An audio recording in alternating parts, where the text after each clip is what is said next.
everybody, happy Wednesday. And since it's Wednesday, I'm on the website KatiMorton.com, or I'm also on YouTube. So if you asked your questions under yesterday's video, I've already gone through and commented on comments and answered some questions on there. And then I've picked 3 today, and I don't have a journal topic because first of all, I didn't see any that anybody sent me. So make sure you tag them if you do, because then I can find them, title it journal topic, or use hashtag journal topic or hashtag Kati journal topic maybe. But I also, the last question on today's video, I want to spend some extra time on it, so I didn't want to eat up that time with the journal topic because I think it's really important. Okay, so let's get going. Question number 1. Hey Kati, why do I crave sympathy from others? I am willing to go as far as hurting myself just to seek sympathy from mostly teachers at school. I'm not sure if this is part of my father being an alcoholic who doesn't always say I love you or want to hang out with me, but I just don't understand what's wrong with me. Please help. Thank you for all of your videos. They help me get through a lot. Well, you're very welcome. I'm glad you found me on here. So I want to talk about this because I hear this from a lot of you, that part of your eating disorder, part of your self-harm is not attention seeking, but it's so we can get some love and attention. And I don't mean it in a negative way. The reason that oftentimes we seek sympathy, we seek attention from others because of our mental illness is because we've been lacking it for so long. It's almost like we didn't get the love and attention from, like this person about her father. If your father's an alcoholic, I've worked with many clients that struggle with this, and we talk about how people can be cheating on us with alcohol or with their eating disorder or with work or with school or with the kids. It's kind of like in a relationship, whether it's father-daughter, mother-father, siblings, it doesn't really matter, even if it's just a friendship or a boyfriend-girlfriend. It's what we invest in it, the time we invest, that makes a relationship so valuable and feels so good, because we all crave connection with others and that kind of closeness and that feeling of being understood and heard and important to others. And when we don't get that from our nuclear family, our mom, dad, brother, sister, whatever, that small nuclear family we grew up with, we crave it in other ways. And so my guess would be that the sympathy that you're wanting from your teachers is just because you really just want to be hugged, to be told, I love you, to have support, to have someone to reach out to and to talk with on the regular basis. And so I would encourage you, instead of resorting to hurting yourself or doing things to get attention that way, I would encourage you to seek help from a therapist or a counselor at your school, and maybe see them once a week, maybe twice a week. It's okay to see a therapist more than once a week. It's actually fairly common. And that's why a lot of therapists book up quickly, like myself, because if you're only in your office for 2 days a week and people are seeing you twice a week, that fills up real quick. But it's really great, and I think it'll be really healing for you to have a consistent relationship with someone that's there to support you, that's there to help you understand what's going on, and to give you other ways to get those needs met, maybe through friendships, through other relationships with other healthy adults in your life, whether it's an aunt, uncle, grandma, grandpa, teacher, coach, anything like that. There are other ways that we can fill that void that doesn't involve hurting ourselves, okay? I hope that helps and helps kind of explain where it's coming from. Okay, question number 2. Is it common to be attached to certain plates, bowls, etc. during your eating disorder recovery? Is it harmful if it reduces your anxiety around eating? And why do we do this? This is something that a lot of people struggle with. It goes hand in hand with safe foods and safe places to eat. One of the things I struggle a lot with many of my clients is getting them out of a routine. Everything's so rigid with our eating disorder, and in our recovery, sometimes we fall into that same rigidity. It's just the rigidity of recovery, not straying from our meal plan, not straying from the places that we've eaten at before and we know are safe. And part of the bowl, plate, I've even had people who wear certain clothes when they eat. It's all around that kind of ritual, structure, eating disorder-like behavior. And it's not necessarily detrimental to your recovery at the beginning. I even encourage people, if you have a safe place that you can eat, or if there's a certain thing you do preemptively before you eat, I'll encourage them to do it, because when you're early on in your recovery, or if you're having a hard time and you feel like you're backsliding in your recovery, those are safe havens that we can go to help us get back out of it and start working, back up the road to recovery. But If we're doing it for a long period of time and we're not finding another way out and we don't feel safe for a while, I would definitely bring it up with your therapist, and I would start challenging those eating disorder thoughts that are still occurring in your recovery.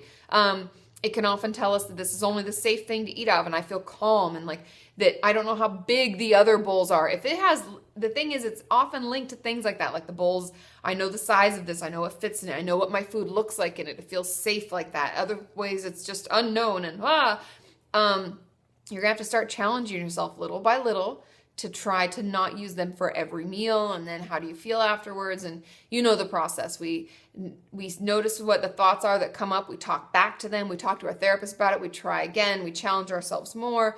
Yeah, and it's a slow process getting out of it, but it's very common. That's why I know all these different things about it, because it happens all the time. But it can definitely, if it goes on a long time, that's not what I would call like a normal behavior. Like I would eat out of any bowl or any plate, it doesn't matter. But when it's in recovery, we want to slowly titrate off of that. Okay? Question number 3. Now this is a long question, but I want to read it out to you because I think it's really important, and I think a lot of you struggle with this. I always feel worthless and hopeless, like my life is stuck in a place I don't want and that I'll never get better. Like even the fairly low expectations I have on my life, even those seem impossible, and that everything I do is utterly pointless and just a waste of my time, and worse, a waste on those around me. People seem to think I have potential and that I'm good at things, that I'm a good person, but I feel like just telling them that I'm sorry, that they were wrong, and I'm sorry for wasting their time. I feel like everything is wrong in my life and I only have myself to blame. Honestly, there really isn't much wrong with my life, which mostly makes me feel worse about the way that I am. I think about suicide a lot. And then the person goes on to talk about what they would do to commit suicide. I don't want to trigger anyone with that. Yet I don't even care enough to want to change things, myself, my situation, or my thoughts. I don't want to get better anymore. I tried counseling a bit, and I didn't get much out of it. Paxil worked a bit better, but eventually just stopped a long time ago now. I feel like I deserve this. Do you hear sentiments like that a lot, and how do you handle them?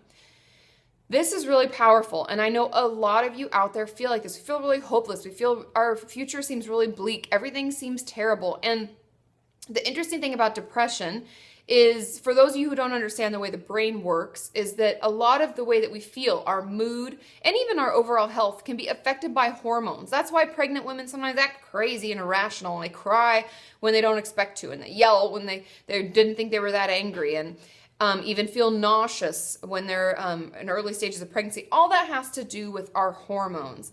And the way that our brain works and the chemicals in our brain affect our mood. Serotonin, norepinephrine, dopamine, all of these things affect how we feel.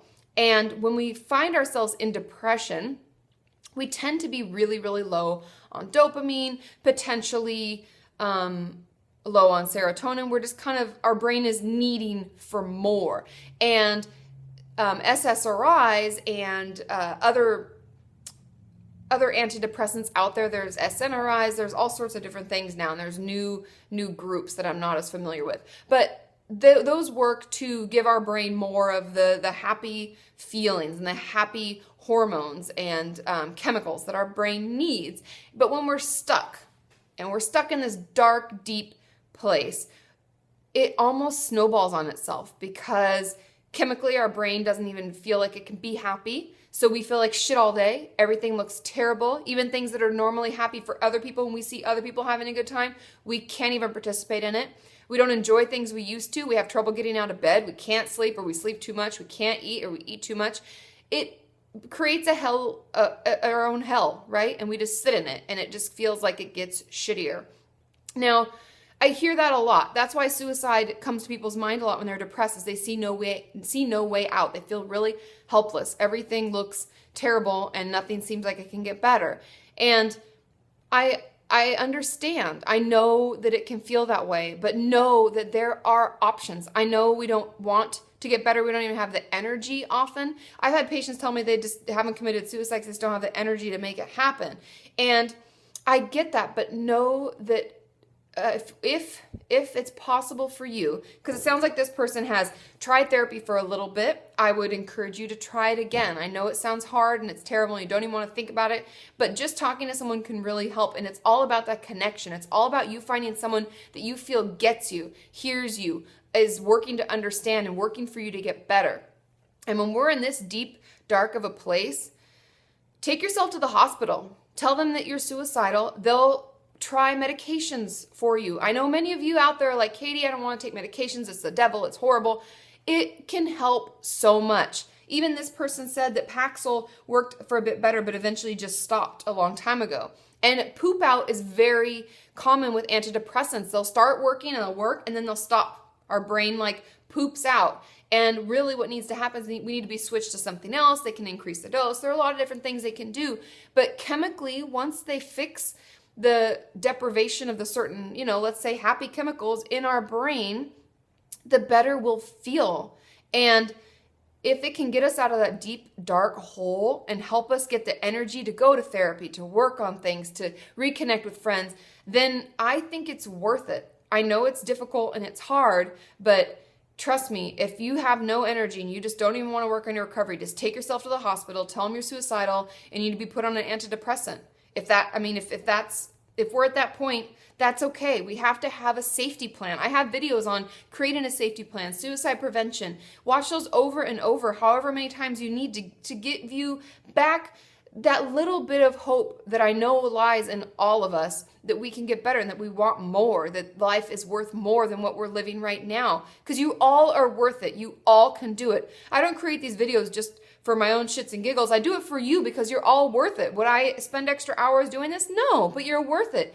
Get off the couch, take yourself to the hospital, call your psychiatrist if you have one, make an emergency appointment.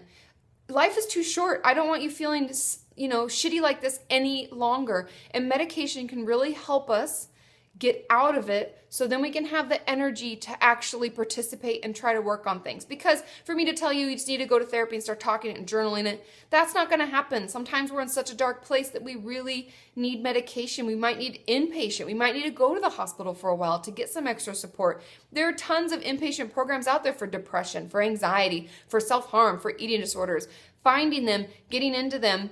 I know that that's a little extra work because you have to do an intake, but please, please, please, if you can just make that call, I promise it'll get so much better and you're all worth the fight and things actually can get better. And I know you feel like you deserve this, but that's the depression talking. And you got to tell it to shut the hell up because we're here to fight. We're here to get better. And the more we talk about it with one another, the more we support each other. We share what happened below about going to the hospital, what that was like, getting to inpatient. If there are programs that you know of, please share them below. Let us know of the ones that you liked so that we can help one another, because I don't want any of you to feel like there's nowhere to go or that it all is hopeless and you're in a dark place, because that's what we're here to do as a community. We're here to help one another, support one another, and pull us out of those deep, dark, and ugly places. Okay? I hope that helps. I know many of you feel that way, but know that we're all here for you. I love you all. I'll be on Twitter tomorrow, so ask your questions there using the hashtag KatiFAQ. Okay? Bye!